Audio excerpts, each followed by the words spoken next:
Bonjour, je m'appelle Jérôme. Je suis kinésiologue de formation et je m'intéresse beaucoup aux premiers répondants. Je suis à la maîtrise en santé durable et boursier 2023-2024 de la chaire de recherche en santé durable. Mes intérêts, mes études et les besoins du milieu m'ont amené à avoir un intérêt particulier sur la conduite. Chez les policiers, en plus de la position assise prolongée qui est connue comme étant un risque à la santé et à la sécurité, ils doivent la maintenir dans un véhicule avec beaucoup d'équipements, autant sur eux qu'autour du véhicule. Par exemple, il y a le terminal mobile. C'est donc sans surprise qu'en ajoutant le besoin de passer d'une position sédentaire à des activités intenses parfois, les policiers sont plus à risque que la population générale à avoir des lombalgies. Présentement, il y a très peu d'informations dans la littérature à ce sujet.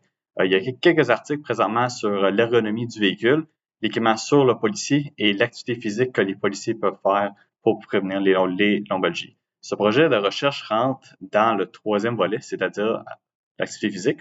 C'est un projet qui est en trois phases. Premièrement, les policiers doivent remplir des questionnaires sur l'état de bien-être et sur les inconforts lombaires.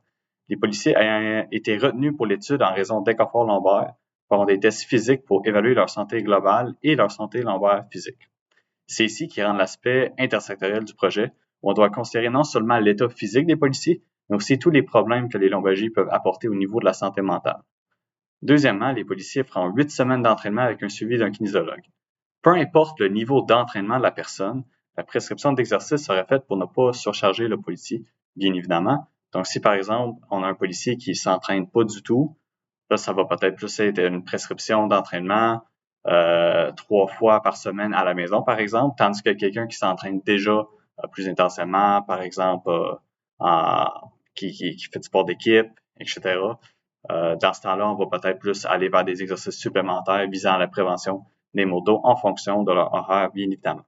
Et troisièmement, on va refaire les questionnaires et les tests physiques du début pour pouvoir faire une comparaison avant et après de leurs résultats, autant avec les questionnaires sur le bien-être, inconfort lombaire et les tests physiques.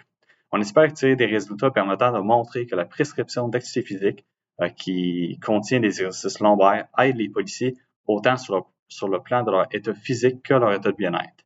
Je tiens à remercier la chaire de recherche en santé durable pour le financement du projet.